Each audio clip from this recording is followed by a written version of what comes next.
નારદ મુનિ કે અત્યારના સમયમાં દરેક વ્યક્તિ નારદ મુનિનો મજાક ઉડાવે છે. અત્યારના ટીવી સિરિયલોમાં, વિડીયોમાં નારદ મુનિનો મજાક ઉડાવવામાં આવે છે. પણ આપણે બધા નારદ મુનિને જાણતા નથી કે નારદ મુનિ કોણ છે, એમને કઈ વસ્તુની પ્રાપ્તિ છે. અત્યારે તો લોકોને એ જ બતાવવામાં આવે છે કે નારદ મુનિએ હંમેશા લોકો વચ્ચે, ભગવાન વચ્ચે, દેવતાઓ, અસુરો, રાક્ષસો વચ્ચે ઝઘડા કરાવ્યા છે. લોકો નારદ મુનિને ખાલી વિનાશકારી એ તરીકે ઓળખે છે, પણ નારદ મુનિ કહીએ નથી. અત્યારના સમયમાં નારદ મુનિને લોકો મજાક બનાવે છે, પણ શાસ્ત્રમાં નારદ મુનિનું ખૂબ જ મોટું સ્થાન છે. નારદ મુનિ કોઈ સામાન્ય નથી, બ્રહ્માજીના માનસ પુત્ર છે, કે જેને આ સંસાર બનાવ્યું છે એમના પુત્ર છે નારદ મુનિ.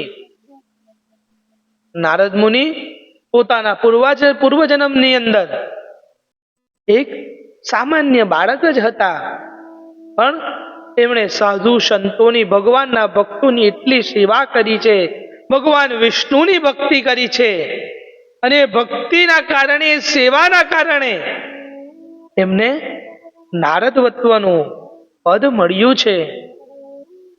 અને નારદ મુનિ એક એવા દેવ છે કે જેમને ત્રણેય લોકમાં ફરવાની વરદાન મળ્યું છે.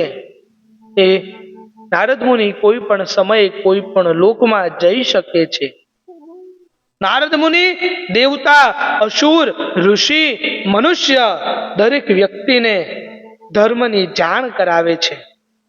નારદ મુનિ હંમેશા સત્ય, ધર્મ અને ભક્તિના પ્રચારક છે. નારદ મુનિ કઈ વિનાશના સૂચના નથી આપતા, નારદ મુનિ હંમેશા ધર્મની સૂચના આપે છે. આપણા શાસ્ત્રો ખોલીને તો જોવો, નારદ મુનિ એ શ્રી હરિના સૌથી પ્રિય ભક્ત છે, સંગીતના જ્ઞાતા છે. હરેક ક્ષણ વીણા સાથે લઈને ભગવાનના નામનું કીર્તન કરે છે. એક વખત આપણા શાસ્ત્ર ખોલીને વાંચો તો ખરા. અત્યારના સમયમાં આપણા ધર્મને નીચો પાડવામાં આવે છે,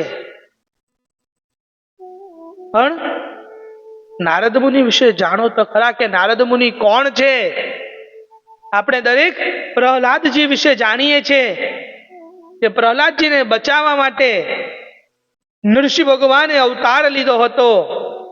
પણ જ્યારે પ્રહલાદજી પોતાની માતાના ગર્ભની અંદર હતા, ત્યારે એમની માતાને ભગવાન વિષ્ણુની દરેક કથા નારદ મુનિએ કહી હતી.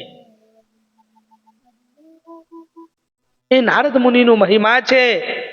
આપણે વાલ્મીકી ઋષિને જાણીએ છીએ કે જેમણે રામાયણની રચના કરી છે, મહાન કાવ્યની રચના કરી છે. પણ વાલ્મીકીજી બનાવનાર એ નારદ મુનિ છે. વાલ્મીકીજી પહેલા ડાકુ હતા, એમને ડાકુ રત્નાકર તરીકે ઓળખવામાં આવતા હતા, પણ એમને રામના નામનું જ્ઞાન આપનાર એ નારદ મુનિ છે.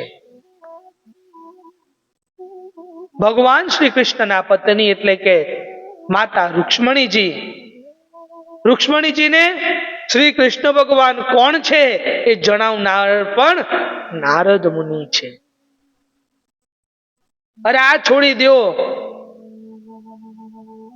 જગત જનની જગદંબા માતા પાર્વતી, શિવ મહાપુરાણમાં જોજો માતા પાર્વતીના ગુરુ કોણ છે. શિવ મહાપુરાણમાં સ્પષ્ટ લખવામાં આવ્યું છે જે જગત જનની જગદંબા માતા પાર્વતીના ગુરુ એ સ્વયં નારદ મુનિ છે.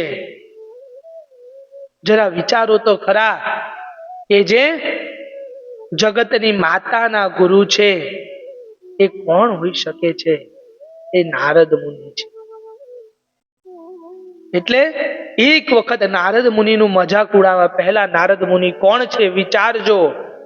કારણ કે નારદ મુનિ